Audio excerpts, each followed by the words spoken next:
You got blue blood on your hands. I think it's my own. We can go down to the streets and follow the shores of all the people. We can go down to the street. We could be two, but I bow my nails to the queer.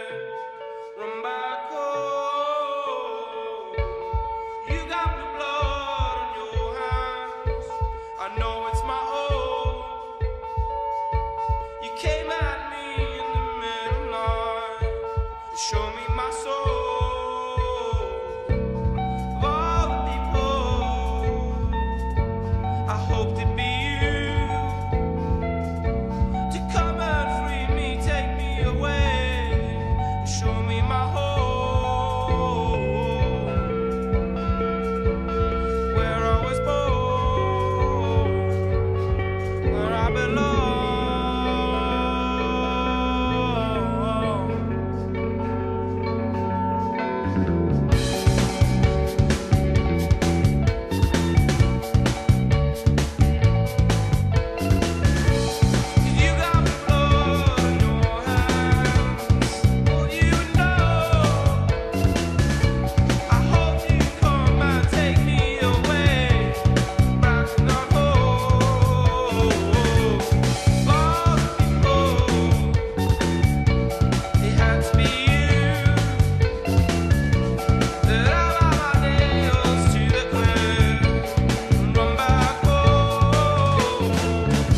Foals. That is a band that I used to love and listen to all the time and don't anymore and recently rediscovered. So there you go. I'm sure none of you have heard of them before, and now you get to hear them. All right, guys. Well, yeah, probably not going to be a big crowd tonight. I kind of forgot that I said I was going to do this. I think I said it in the Slack chat, and then Husker, who's always on my case, has always brought it up in Slack and reminded me. So happy I could do it. Sorry about the late notice. I'm sure we'll have a bunch of guys trickling in here very soon. But it is a postseason show, so we are going to go over, obviously, conference champions in Division 1A and Division 1AA, go over some bowl predictions, go over some, I don't know, obviously Division 1AA playoffs, definitely talk about some disappointments this season, some people that did well, talk about our Coach of the Year nominations. I want to go over Huskers BA Award nominations, and actually also ask a question because I think there's a lot of confusions in the forums on what some of these nominations are and what they mean, because they don't seem to be, I don't know, I don't want to say logical, but just the newcomer award, and people have been in there forever. So we'll figure that out, and it should be a great show.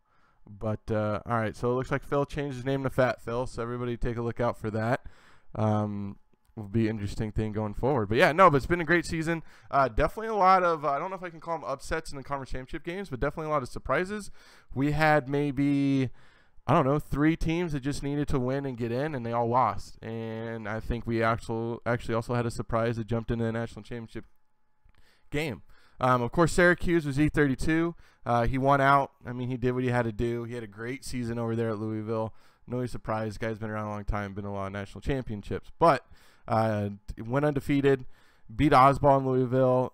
This game was a lot closer. I guess it wasn't even that close after the first half, but ended up blowing him out 66-37 and takes a very good team to play against Penn State. Now, before we go any farther, what I want to show is, and we kind of talked this about the beginning of the season, is showing GT's predictions for the regular season and how they panned out. But we can kind of do that now because he did obviously give us his conference championship predictions before they happened last night. And I think he was only wrong on 2. Alabama, he was obviously right on. That game was a lot closer than 19 points, though. I think AWAGs only ended up winning by 3, but he won nonetheless. Pete at Hawaii, obviously in the WAC, pretty easy. Miami won. Akron, I believe, did not win. I think I have this up on my other screen. So, yes, there it is. And Akron did not win. They ended up losing by 8 to Central Michigan. So that was one of the 2 that he got wrong. Syracuse won, Cal won, Penn State won, I won, Navy won, and then Oklahoma lost, which was probably obviously the biggest upset. And if you look at the ones he got wrong, definitely the biggest upset. Every single prediction and every single formula that he had Oklahoma winning pretty big, but Hypnotoad kind of keeps rolling and keeps pulling out his upsets that he's done all season. And wins. You're welcome, Husker. I mean, I don't want to point out that you lost, but unfortunately, it's part of the show tonight. So there you go. Anyway, so Hypnotoad. Let's look at his season because he ended up number 8. He ended up, I think his record was 12-2, and he beat some amazing teams. He lost to Potter by 20. So with some of the games that he won, some that he lost, it's a little all over the place, but he did a lot with the little. We've never seen anybody take Missouri, period. Obviously, in a full world like this, it's pretty crazy to find success at a place like Missouri. But he did it. I think it's only his 3rd year. It's his 2nd year. Guy went 12-2, won the conference championship in the Big 12, and knocked off Oklahoma. And all Oklahoma had to do was go ahead and win and make it to the national championship. He also beat CJ at Colorado, who was having a great season, and that team looked like it was destined for big things. So hats off to Hypnotoad. I know we'll get in this later, but he's definitely my vote for Coach of the Year in Division 1A. Very impressive, and definitely look out for him for the future. So we're kind of jumping all over the place today. You can tell when I do shows at the last minute because I'm not as prepared as I usually am. Usually things are up. We got a little bit better flow, but we're just gonna go through this conference champions here. So anyways, so GT's predictions. I also went back and took a look at his preseason predictions of where he thought teams were gonna end up record wise, the bowls that they were gonna be put in, and it was definitely interesting. He's definitely pretty accurate in the top, I want to say 20 teams and where they ended up and the bowls they're going to. So it's pretty crazy. I'd like to see a bigger breakdown of some of these formulas and kind of see where they're at. But I mean, if you want to kind of take a dive into the season and where it's going to play out, I definitely recommend taking a look at these every year because it's pretty accurate, and he's doing a great job, and he's definitely killing, especially when you look at these conference championships. They were pretty much right on. So definitely interesting. Obviously, that Penn State-Michigan game, that was another kind of win in your end game. I thought, and I think most of you guys thought, that Penn State was not going to be a win if you're in. They already had 2 losses. They do have a very strong SOS coming in at number 2. But you had people like Alabama who only had 1 loss, and they were playing a number 7 ranked team, and he didn't end up winning that game. I thought this was going to be like the year that AWAGS actually won his national championship at Alabama, where he snuck in because a couple of key teams lost those conference championships. But alas, he did not. And we have a big national championship game in Syracuse with Z32 and Nortonus at Penn State. So it should be very interesting. I know that the GT predictions have that game as like a -1 spread. Pretty crazy stuff. But, yeah, definitely keep a lookout for that. A couple other surprises. Cal was loaded. Jason Freeman obviously left a good team. But I did not think Seabreak was going to have that successful a season. He obviously beat USC twice. Very good USC team and coach, obviously with EZ, that father and son duo over there. But Jason Freeman runs such a unique offense and uses so many – he didn't use so many different formations, but I'm pretty sure he uses a bunch of different playbooks, throws to a lot of different people. Very unique offense. I wasn't sure another coach could have that much success with his team built the way it was. But alas, the guy ends up coming in number 4. Went 13-1 and just out of the national championship. So it was pretty big. All right, Oklahoma we kind of talked about. Michigan, Lions fan had a great season there. Just missing the national championship game by 1 game with the 20-41 loss to Penn State. Hypnotoad we talked about. I mean, my Houston team, I just picked up kind of where Will Ebel left off. We both run the shotgun. It was pretty easy to slide into this role and kind of continue the success. Now the bottom, the kind of the bummer thing is if I don't beat AWAGS in this level 5 bowl, I'll probably get a letter that's saying that they're disappointed since Evil keeps going. He went undefeated. I think he went 15-0 last season and won his level 5 bowl. So it's big shoes to fill. Hopefully we can do it. I have a feeling it's not going to happen just based off of the talent and the way those 2 teams are set up. But we'll see what happens there. All right, guys, so let's jump into Division 1A bowls after I finish jumping all over the place. And what we'll do is I'll give my prediction, and then we'll jump over and look at GT's predictions with his formulas and who he has to win. And let me blow this up a little bit. All right. So, Fat Phil over there at Maryland goes ahead and he's going up against Bowling Green. Bowling Green's favored by 9.5 according to Wiz, but Maryland's favored by 14 according to GT. I agree with GT on this one. I'm definitely going Maryland. Phil's got that team clicking. It is his first season, but he's a good coach, and he knows how to, just game plan and get the best out of his players. So definitely going with Phil with that one over Maryland. And then we got Arizona State and Duke. Arizona State with Bowles, I mean, he hasn't really done much since he's been there. Duke's got Knight Sinai, which came from Arizona, and he hasn't done much. It's kind of a team or a game of people who just have a lot to prove. GT's got the consensus pick of Arizona State winning, but oddly enough, the raw spread has Duke by 2.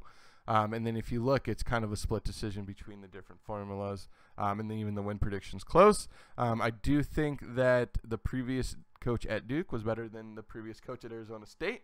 So I'm going to go ahead and go with Duke with this game and hope that Knight Sinai can actually make me proud. And we'll see what happens there.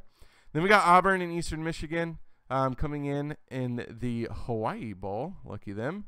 Auburn with War Eagle there with his – yeah, he's been there 3 seasons, so it's not a bad team. He went ahead and went 7-6. Eastern Michigan, which is coached by a Sim, so I don't know why we're talking about this. We'll go ahead and take that one, chalk that one up to Auburn. And you got Oklahoma State and New Mexico State. Another one we probably don't need to talk about because, once again, there's a Sim. And you got Washington State and UTEP. And why are we talking about these bowls? Let's move down a little bit. We'll jump down here to the level 2 bowls. You got Virginia, Miami, Ohio, Clemson, Fresno State, Alabama, Texas A&M, South Carolina. This is actually going to be a really good team. Trey Yomo, I thought, was going to have a much better season than he did.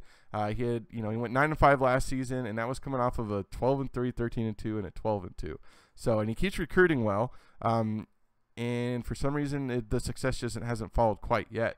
I felt like he won more games with less talent than he's doing right now. I feel like he has much better talent, obviously, than when he took the team over, and the success hasn't followed. So we'll kind of see what happens there.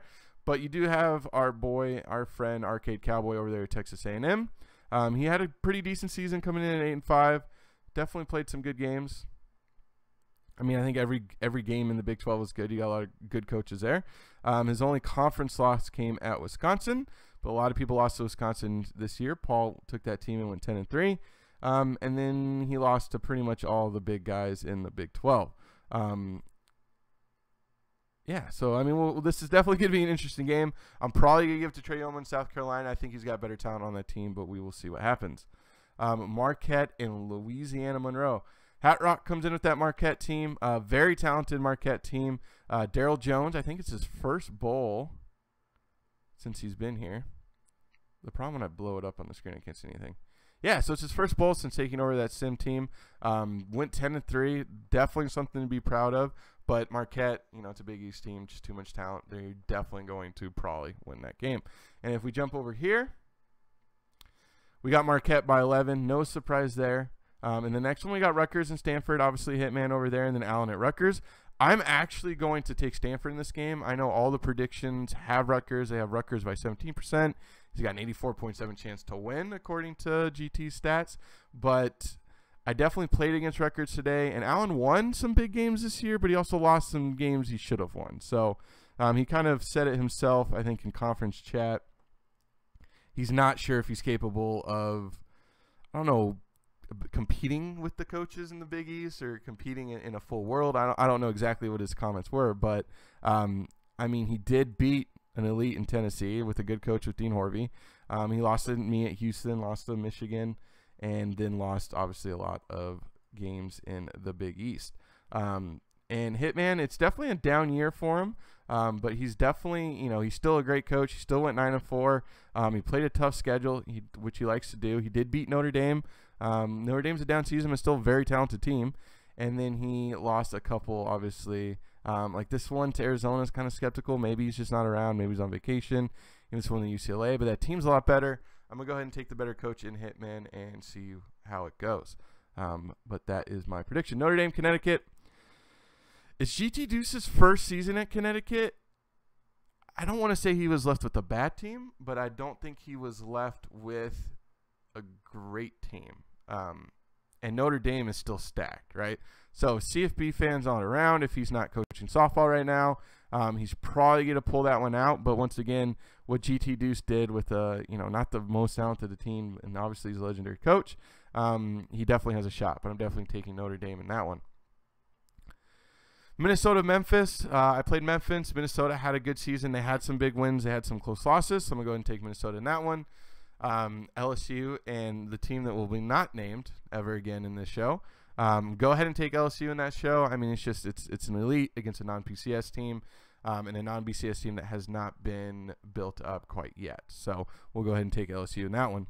Now, this game's very intriguing. Obviously, you got Paul Suberlack at Wisconsin. I believe it's his first year there in the Midwest. But they did have human coaches before that. And then we got Nebraska with Jason Freeman with his first year at that elite. So definitely probably – oh, no, that's South Florida. Sorry. I went a little too far down. We got Wisconsin and Louisville, right? So Oswald moves from Navy to Louisville. Has a decent season. Not his best season, but he did play a lot of really hard teams. He played Nebraska, Hawaii, and Cal. And then he had to play Syracuse, and then his other loss was to Marquette, so which was a close one. But he did beat South Florida. So he definitely had some big wins. Great coach. I want to take Louisville in this one. I think this one's probably going to be one of the closer ones and probably one of the more entertaining bowl games that we have. But it should definitely be a good one. You got Tennessee and West Virginia. West Virginia was definitely interesting. They played a couple games really close and really hard and definitely had some surprising wins as well. If you look at their loss to number 2 Syracuse, they only lost by 14, and Z32 has been blowing out everybody. His other loss was pretty close, only a 5-point loss to Pittsburgh. An 11-point loss only to USC, a 1-point loss to Nebraska, and then you got blown out by AWAC. So that's definitely a very kind of an interesting season out of the Grunt Boy in West Virginia. They're playing a lot of people hard. They just weren't able to pull out those games. And then you got Dean, who we talked about already, who lost to Rutgers, and then he had 2 other losses on the season. But it is a very talented team.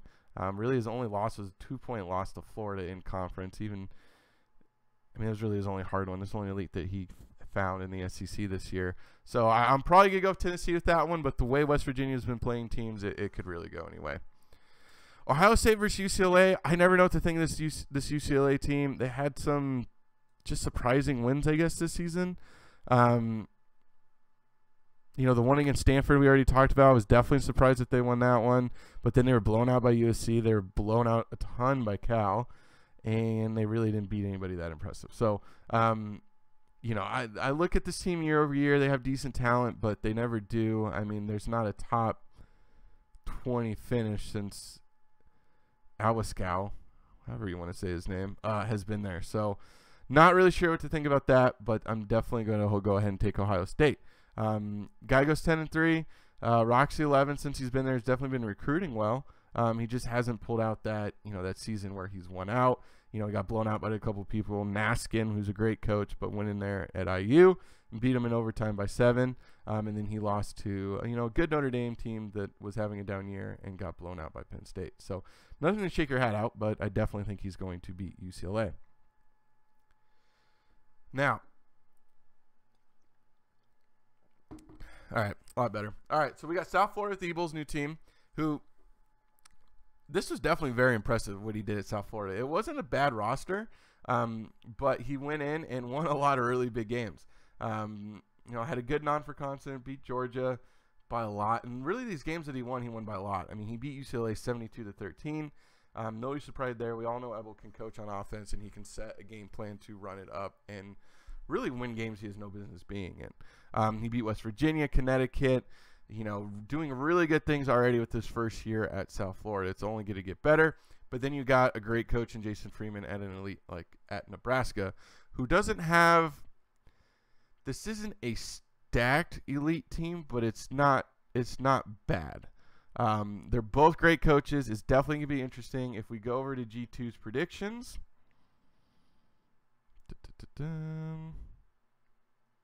which is right here, they got South Florida winning by 7, and he's got 71%. I'm probably going to go with that as well. I think Jason Freeman, once he gets his players and his kind of offense built into that, I think he's going to have a better shot. But I'm going to go ahead and go with Ebel at South Florida on that one currently. All right, next one, you got Colorado with CJ in his first year there, and you got Laswell over at Boston College. This Boston College team, they keep recruiting well. Once again, they're one of those teams that never quite breaks the mold. They're kind of always in that top 20, top 15-ish area every season with that one kind of low standard where they lost the one game. Ended up number 4. I don't really see any. There's not one win that's really big that stands out to me. Obviously, he lost to North Carolina with Jen, which was a great win for Jen. And then lost to Bad Axe over there at Florida State with his first year at Florida State. So with that being said, CJ, on the other hand, had a lot of big wins this season. That team looks like it was already built for his offense that he wanted to come in. Obviously, he got killed by Alabama, and then he had a loss to Missouri, who didn't lose Missouri in the Big 12, and then even squeaked out a win over Nebraska. So I think kind of the facts are there that CJ is going to go ahead and pull that one out. You got Hawaii versus USC. I played Hawaii this year. It's Hawaii. Pete's obviously a legendary coach, but it's hard to recruit there. It's hard to get good talent. I don't think he quite has the talent enough to pull out some of these bigger upsets. So I'm definitely taking Easy's team over there at USC. Navy in Pittsburgh, brand new Navy coach with a JJL58. Jesus, some of these names, you just never know where they come from. Anyways, and then you got BJ over at Pitt. BJ had another great season. He's a great coach. I think he's got more talent, so I am going with Pittsburgh. Central Michigan and Texas, I don't think we need to spend too much time on. It's definitely a down year for Texas with how much talent he has. BK probably should have pulled out a couple more of these wins. But once again, there's obviously losing the great teams. It took an overtime from CJ. and then a really good Oklahoma team for him to get knocked down. So we're going to go ahead and take the elite with Texas there. Now, this one's definitely going to be an interesting one. This is maybe the second most entertaining game in the Level 4 in the Peach Bowl with Washington and Florida State. Natty Dog in Washington was towards the top of the rankings all year. There's not one huge win. Obviously, that one against number 8 Florida by 3 in overtime. The first game of the season was a big one for him. The other ones were against, decent schools, nothing crazy. A 3 overtime win against Stanford, a big loss against Cal, and then he went out the season. So other than that Florida game, there's no huge, really signature win for him there, or at least not multiple signature wins. But he did have a good season, and that team is clicking. You look at bad acts at Florida State. Florida State's not had a great history the last 5 or so seasons. I think this is the second coach in the last 10 seasons maybe, but it's definitely interesting. Obviously, he lost to Colorado, and then had wins over really his Boston College is really his best win. So once again, kind of the same thing. Not any one big signature win, but a couple impressive ones. So it's definitely going to be close. I think I'm going to take Natty Dog over there at Washington, mainly just because of the talent at quarterback. I mean, Gary Buck, this guy's a stud. You look at his cores, look at his core rating, look at these running backs. He's definitely got the talent to do it, and I think Washington's going to go ahead and pull that one out. All right, guys, we're getting down to it. We got the Level 5 bowls. We got the Fiesta Bowl, Oklahoma and Miami. Blitz had a great season. He was 1 win away, really, from making it to the national championship. Wins over Miami, wins over Alabama with that good AWAGS team. He did beat Missouri once, 58-3. That's a blowout right there. He beat Nebraska. He beat Texas. I mean, he ran the gauntlet in conference play and beat everybody. And then he had the rematch against Missouri. And first time it was 58-3, and the second time he lost 34-23, which really speaks even louder to Hypnotoad in the seasons he's having. So really impressive out of him. Takes on a Miami team, first-year coach with DeGoat there. Left with a ton of talent, but definitely not. You can't say he had a down year, because if you look at the teams he played almost all elites except for Ole Miss, and he lost to every single elite. A couple of them were close. Some of them were blowouts. He did sweep in his conference play, and he did win the conference championship. So, once again, that's another conference championship in Miami's belt. It looks like they won the last 10 almost seasons, 9 or 10. But overall, definitely down season. I think Blitz is pissed off. He's definitely going to probably take this game, and I think he's going to steamroll. Now, if we go to the predictions, we got Oklahoma by 19 with a 73.7% chance to win. So, there you go. All right, and then you got Alabama and AWAGS, myself at Houston. I don't even know how to pick this game. I mean, my offense is loaded. The defense has been not even surprising. It's been really good in stopping people. Alabama and elite. AWAGS' coach just recruited amazing talent there. Been very impressive. Had another great season. In my mind, should be in the national championship game. So anything can happen, but I'm definitely picking Alabama to win. We'll call it by 2 scores. So we'll see what happens there. Predictions do have Alabama winning by 38, which is pretty crazy with an 87.2% win percentage. So there you go, AWAGS. Hopefully you can live up to those shoes.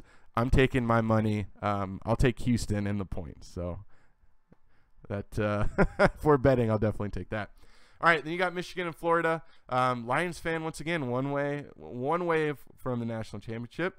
Potter over there, Florida, had a pretty good season. Definitely played a tough schedule. Had some big wins. Once again, he beat a good Missouri team in Hypnotoad who beat everybody else. He lost to Washington just in overtime. He wins this game. He would still have a shot at a national championship, even losing the conference championship to AWAGS, which only lost by 4. Very good team. This is probably, other than the national championship, this is probably the best, probably most interesting game in the Level 5 series. And I really don't know who I want to take, but I think I'm going to take Michigan. Lions fan has that team clicking, and I'm sure he's going to do it. It needs to be done to win that. All right, guys, we got Cal and Missouri. Obviously, we've talked about Missouri quite a bit with their amazing season. We've talked about Cal and how we were just surprised, or how I was surprised that he was able to take Jason Freeman's roster and find a way to win. And I think probably the talent and just the coaching. I think everything kind of catches up probably with Hypnotoad here, and I think Seabreak and Cal take that one. All right, guys, now we got Syracuse and Penn State. Obviously, Notorious is here in his second season, I want to say, at Penn State. Yep. Went 12-2, ended up winning the conference championship in a rematch with Michigan, where he lost by 10, and then he won by 21 this time. And then he had some big wins other than that against LSU, Miami. Obviously, Wisconsin, Ohio State, and Notre Dame were all big wins. Very talented team. We obviously know he can win championships because he's done it in year past. But he is going up against a great coach in Z32 who also had a great season and is loaded in offensive talent if you look at some of these ratings. I mean, just look at his line. That's pretty impressive there. So Z32 with the big season. He really scheduled right. If you look at the way he's scheduled, there's a lot of human coach teams, but they're all winnable games, right? So the Wiz rankings are going to be high enough that it's not going to help. It's not going to hurt your strength of schedule when it comes ranking time. But he doesn't really need to worry about it because he plays in a filled human coached conference of the Big East, where everybody's a top, almost a top 50 ranked Wiz team with a lot of top 35, which is always going to help your SOS. And he ran the gauntlet there, so he's got another great team. Now, if you look at the bowl predictions, GT's got Penn State winning by 1, but Syracuse has a 52.9% chance of winning that. I mean, it's as close as you're going to get. This is a tough one. I guess I take Syracuse. You know, my brain tells me Penn State. My heart says Z32. I always like cheering for the underdog, that non-elite. So I'm going to go ahead and take Syracuse. So those will be some big games. It's definitely going to be a fun postseason. I'm sure we're going to all have our eyes on the play-by-play and the box scores, but it'll definitely be interesting. All right, boys. Well, why don't we do this? I need to get a drink, which I have in front of me, but I need to take a break. And when we come back, we will go through. We probably won't break down each team's season. We'll save that for our after season, our in-between season shows, I guess. But we'll just pick these brackets real quick in Division I AA's and then go through and see who is our winner. So stay with us, boys. We'll be right back. Oh, shoot. I guess I have to find actually something to play for you guys, huh? All right, bear with me 1 second. 1 second. We also have to find something that doesn't get this thing pulled down again, because that's always fun. All right. Always wanted to create amazing, affordable gaming PCs. Go for it.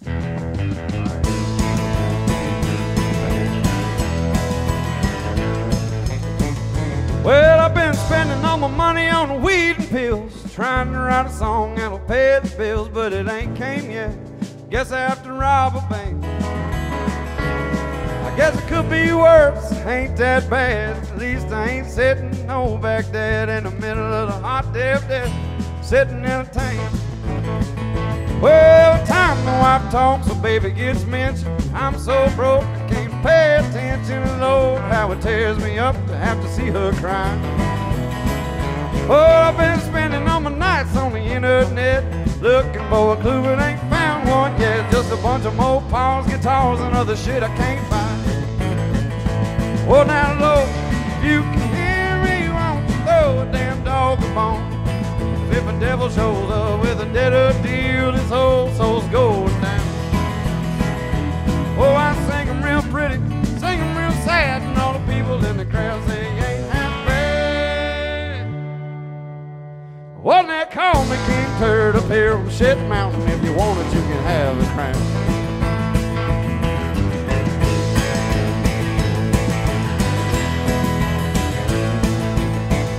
Well, I've been sitting on my ass like a bump on a log, watching Andy and old Boss Hogg. I guess I ought to get up and go out and find a job. Instead of sitting on the couch trying to find the next line, I'm sure there's gotta be better use of my time, like figuring out which one of them banks I'm gonna go rob. Well, the name of the game is hurry up and wait low, but that ain't putting no food on my plate or gas in my car. I drive a Bronco. Oh, now, Lord, Lord, if I could just give me a record deal, I might not have to worry about my next meal, but I'd still be trying to figure out what the fuck rhymes with Bronco. Oh, now, Lord, if you can hear me, won't you throw a damn dog a bone? 'Cause if a devil shows up with a better deal, his old soul's go down. Oh, I sing 'em real pretty, sing 'em real sad, and all the people in the crowd say you ain't half bad.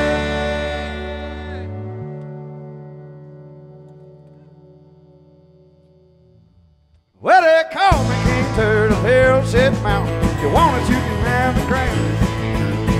Well, they call me King Turtle, Harold Shit Mountain. If you want it, you can have the crown.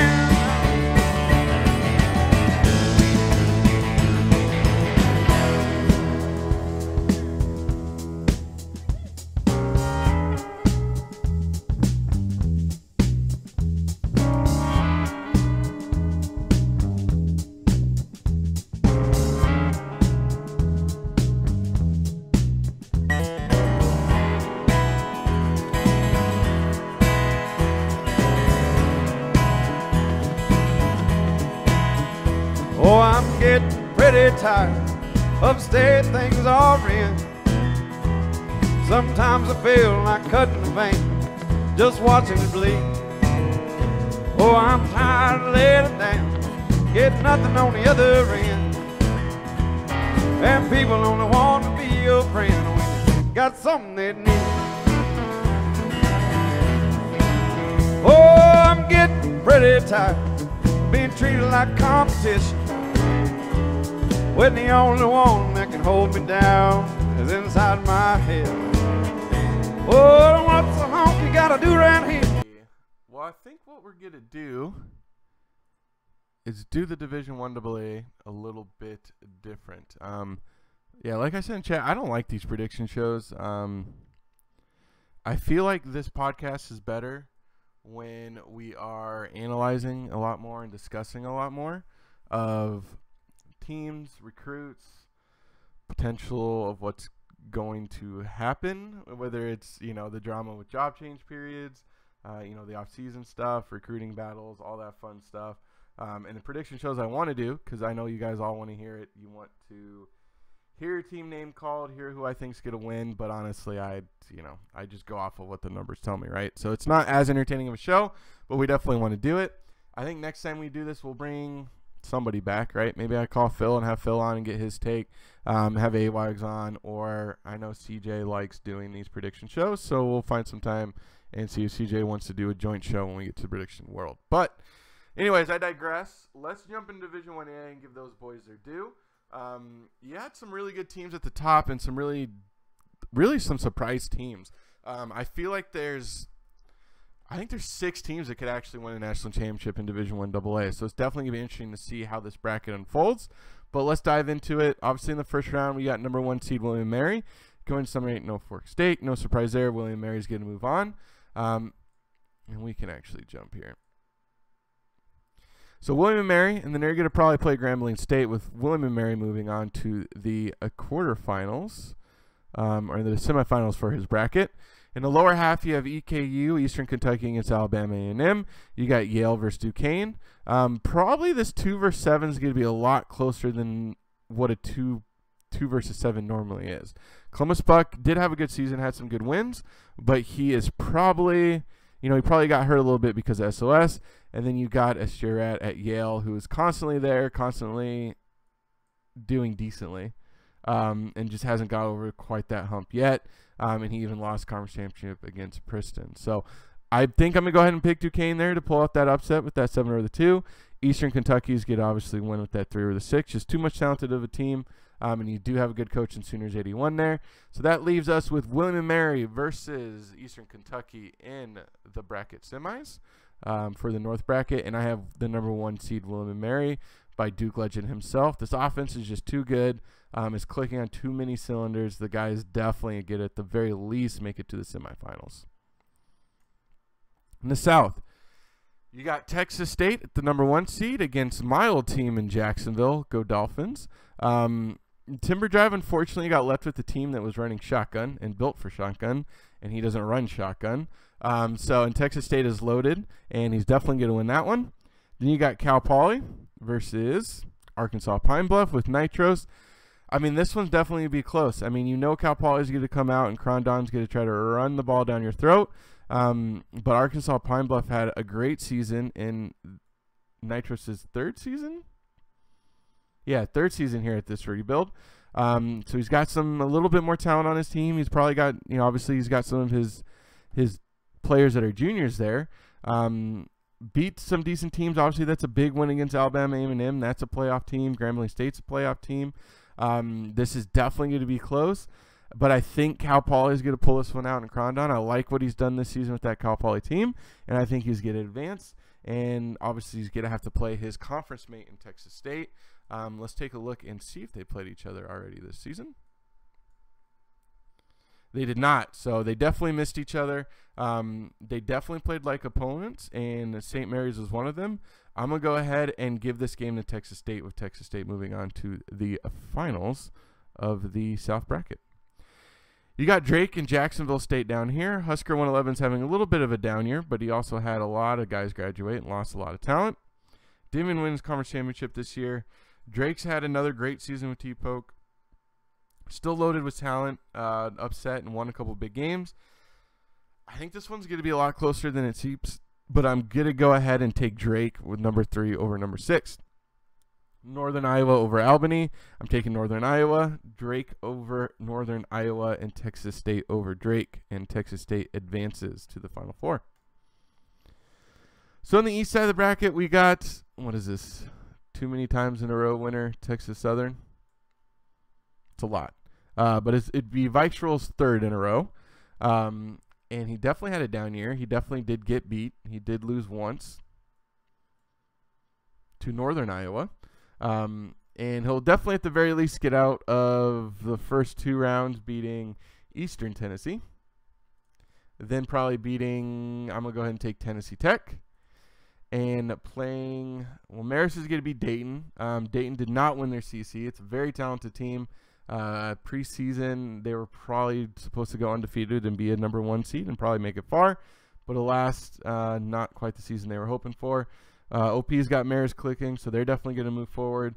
Youngstown State, I mean, it's always a great team, but Stearns 9, he doesn't ever get extremely far in the playoffs. So I'm going to go ahead and pick the veteran coach in OP to make it and play Texas Southern. And I'm going to mix it up, and I'm going to have Marist beating Texas Southern and moving on to the Final Four. All right, so down here in the West, we have 2 of the better teams actually in the top side of this bracket. We got J9 and his Georgia Southern team, and we got Chetty here with his main team. And Chetty, unfortunately, had a terrible draw, pulling Macbeth BR here at the St. Mary's team in the first round. That's probably the best 4v5 I've seen in a long time. And I'm probably going to give this one to St. Mary's as much as I love Chetty. And I love that main offense. St. Mary's is going to pull forward. I think Georgia Southern obviously is going to blow out Delaware State. And then I have, well, not obviously. The Delaware State team is obviously good. It's Jags rebuild. But Georgia Southern is just clicking, and it's got a ton of talent on that team. So I'm going to have Georgia Southern move forward to face St. Mary's. And Georgia Southern obviously going to the finals of the West bracket. In the lower half, you got Princeton and Stephen F. Austin. That's a 3 versus 6. I think that's an overrated 3. Been very happy and very impressed with my old conference mate Jeff C's been doing at Stephen F. Austin. So I picked them to do the upset, the 6 over 3 over Princeton. And you got a number 2 Samford against West Carolina. Very mediocre 2 versus 7, but I'm going to go ahead and take Mr. Aston, who only lives a mile away from me, and have him move forward. So it's going to be Stephen F. Austin versus Samford. I have Samford going on to beat Georgia Southern, and I have Georgia Southern going on to the Final Four. So that leaves us with Georgia Southern versus Marist, and I got J9 continuing his surprising season and making it to the national championship to play the winner of Texas State and William & Mary.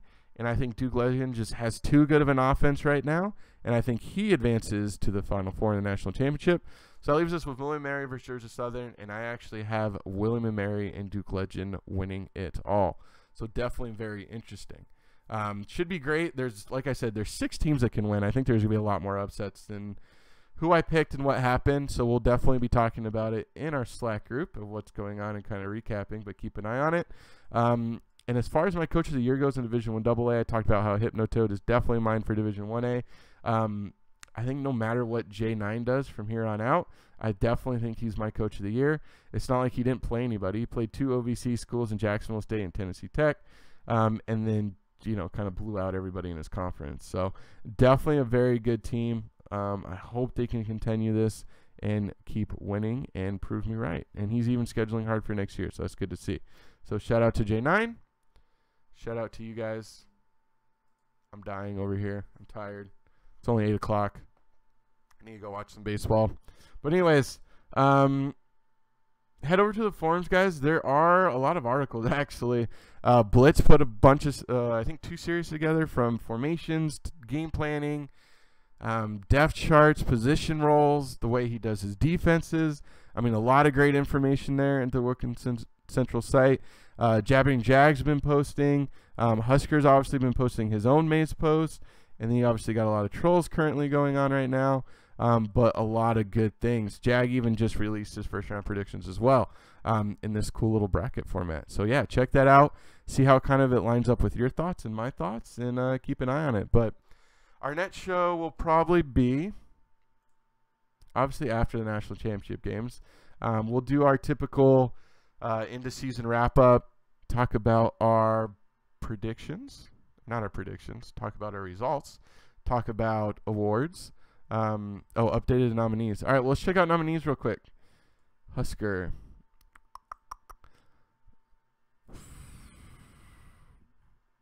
All right. So these are the BA awards. Like I said last season, these are probably my favorite thing that he's added in. I love them. They're really fun. So let's see. Offensive Coach of the Year, we got Cal with Seabreak, Alabama, Penn State, and Oklahoma. They're all great, but I'm probably going to – my vote is going to be for Cal at Seabreak. Defensive Coach of the Year, I'd have to look at the numbers, but I'm probably going to give that one to Michigan with Lions Fan. Most Improved, I don't know how you don't give it to Missouri and Hypnotoad. I mean, the guy won the Big 12, which is a stacked conference with great coaches and great teams. And then Newcomer, Bad Axe did a lot with the Florida State team that hasn't been doing very well, but I'm going to go ahead and give it to Seabreak with Cal because that was just a very impressive season out of him. Offensive Coach of the Year, this one's hard, but that Duke Legend team at William & Mary is just killing it. Get to go ahead and give it up to them. Defensive Coach of the Year, like I said, once again, have to look at the numbers. Texas Southern is always talented. We got to go with Sooners 81 at Eastern Kentucky. Most Improved, I'm definitely giving to Cal Poly. This was the first season I think that he had a bunch of big wins, and then we only got one newcomer there. And then obviously D2 we'll talk about at the end of the season. But go vote on those guys. Let's keep those going because I love what Husker's doing with those. Definitely gives it a different feel. We only have one coach that can win Coach of the Year every year, so that kind of sucks. At least this we can kind of not award people, but at least point out people that are having success at other things other than just being the best coach in the entire conference or division. But anyways, go check that stuff out. Check out the bracket. I don't think we have a bracket pool this year. We'll have to start doing that again next season, and then we'll do a show either the first Saturday or the first Sunday after the national championship. And I'll get with Z32. We'll pull job status stuff and figure out who's fired, who's moved, who's moving where, who won, and go through our nominations and awards once again. But anyways, guys, I appreciate it. Once again, sorry for the late notice. I know it wasn't as packed a show as it usually is. I know it wasn't as organized a show as it usually is, but I always appreciate you guys coming and hanging out. I know a lot of you watch it, the recorded version, later on, but once again, I definitely appreciate it. So don't stick around here. Go stick around in the Slack chat if you guys want to keep talking. I'm not going to play any more music because I don't want this thing to get pulled down again. But yeah, guys, I appreciate it. You have a good night. Have a good weekend. And, go Purdue, Boiler up. Cheer for those Boilermakers tomorrow. Should be a good upset over Michigan. But anyways, good night, guys. Have a good one.